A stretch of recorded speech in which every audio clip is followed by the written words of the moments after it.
தந்தை மகன் தூயாவின் பெயராலே ஆமேன். யோவான் எழுதிய நற்செய்தியிலிருந்து வாசகம். அதிகாரம் 10, இறை வசனங்கள் 22 முதல் 30 முடிய. அக்காலத்தில் எருசலேமில் கோவில் அர்ப்பண விழா நடந்து கொண்டிருந்தது. அப்போது குளிர்காலம். கோவிலின் சாலமோன் மண்டபத்தில் இயேசு நடந்து கொண்டிருந்தார். யூதர்கள் அவரை சூழ்ந்து கொண்டு, இன்னும் எவ்வளவு காலம் நாங்கள் காத்திருக்க வேண்டும்? நீர் மெசியாவானால் அதை எங்களிடம் வெளிப்படையாக சொல்லிவிடும் என்று கேட்டார்கள்.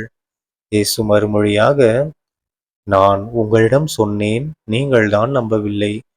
என் தந்தையின் பெயரால் நான் செய்யும் செயல்களே எனக்கு சான்றாக அமைகின்றன. ஆனால் நீங்கள் நம்பாமல் இருக்கிறீர்கள்.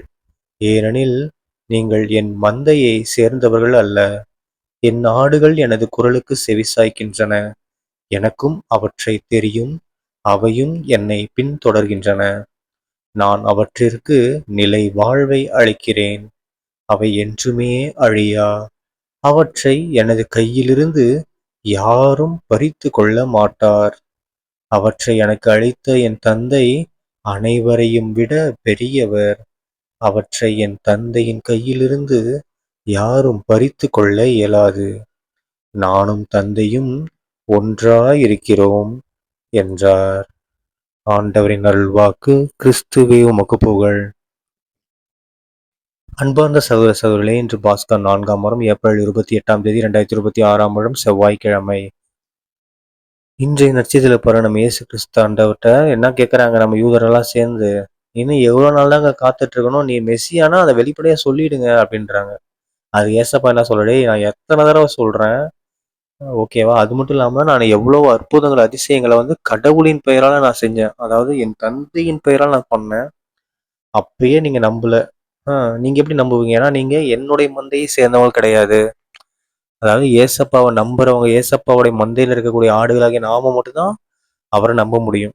அப்படி நம்பக்கூடிய நம்மள ஏசப்பா என்ன பண்ணுவாரா, இறுதி வரை காப்பாற்றுவார். ஓகேங்களா? அவரோட கையிலிருந்து யாரும் நம்மை பிரித்து விட முடியாது. ஓகேங்களா?